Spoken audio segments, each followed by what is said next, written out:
right, today we're just going to try to show you how to convert your AquaHot thermostat, which is now tied into the Dometic thermostat, to its own thermostat. The reason we're doing that today is because I'm replacing my Dometic AC units, and I don't want to have to replace them with an AC unit with an external thermostat that supports a furnace.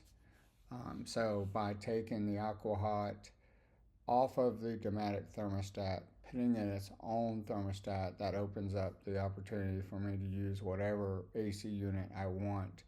In this case, I'll be using an AC unit that has its own built-in thermostat, so I won't have to have a thermostat on the wall.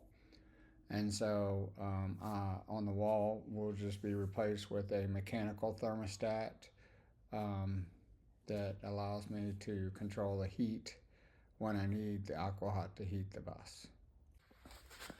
All right, now we are at the AquaHot. So I took off this cover for the AquaHot right here. It's just three screws. Up here it's got a slotted screw, and then this cover comes right off. Gives you, if you haven't been in an AquaHot before, this is basically what the inside of it looks like. Inside of here, you've got wiring, and in here you can see right there it says bedroom, bathroom, living room, okay? And off of there you've got that purple wire, a blue wire, and a green wire. That's how I determined which wire behind the thermostats we needed to connect to that mechanical thermostat. And then there's a ground right behind those existing Dometic thermostats that you can use. So basically all you have to do is find the wires here. Most likely they're the same color. Wanderlodge is real good about keeping the colors consistent. Mine were purple, blue, and green. The ones I had to do was the purple one for the bedroom, the green one for the living room. The blue one is already on a mechanical thermostat.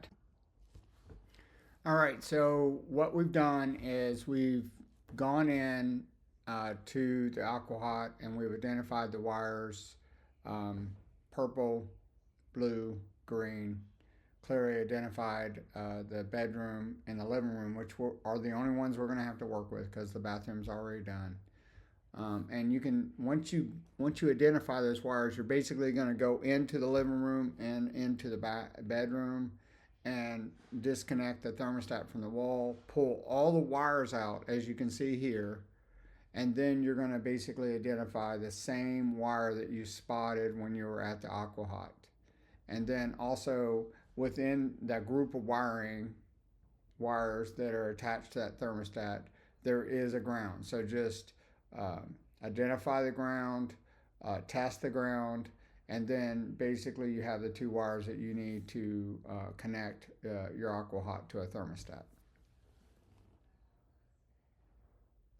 Okay, so I put the ends on the AquaHot wire, which is a purple one, an end on the ground wire, which will go to the thermostat.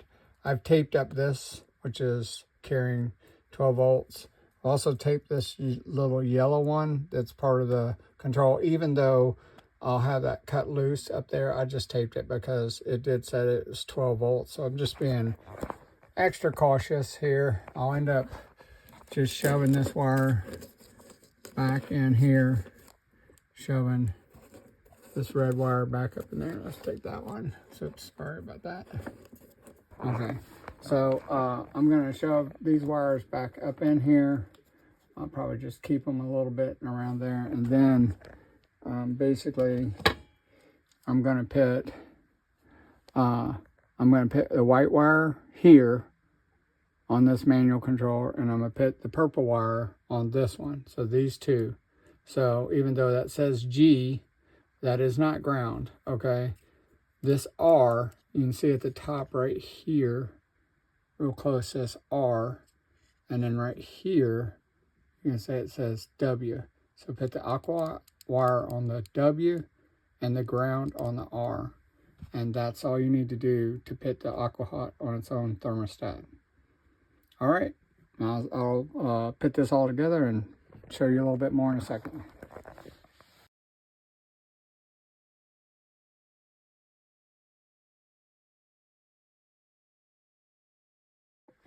All right, we got it buttoned up.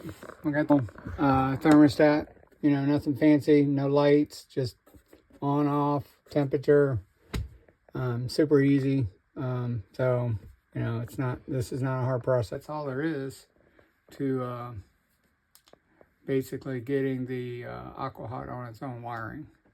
And now what we can do, since we've moved the AquaHot to their own thermostats, we can then put in any kind of AC unit you want to put in here. We're going to put in the non-duct TISO AC units that have the thermostats built into the AC units. Super simple. There'll be a separate video for those AC units, but I wanted to create this video just so people who are thinking about doing this want to get their AquaHots on their own thermostats. So now let me talk a little bit about why I bought this thermostat. Originally, I bought a battery-powered thermostat because I read on WOG some people did that. Realistically, I don't want to deal with batteries, and I don't need to program the thermostat. I'll turn it on when I need it. So I went back and bought these thermostats from Home Depot for $19. You can buy them on Amazon for $16. And it was super easy. So convenient. I don't have to keep track of batteries, and they work a lot like the mechanical thermostats we have for the electric heaters we already have in the bus. So that's why I decided to do this. I hope this is helpful. For me, I was just a little bit unsure about what wires I need to do. I will give this a 2 out of 10 on difficulty.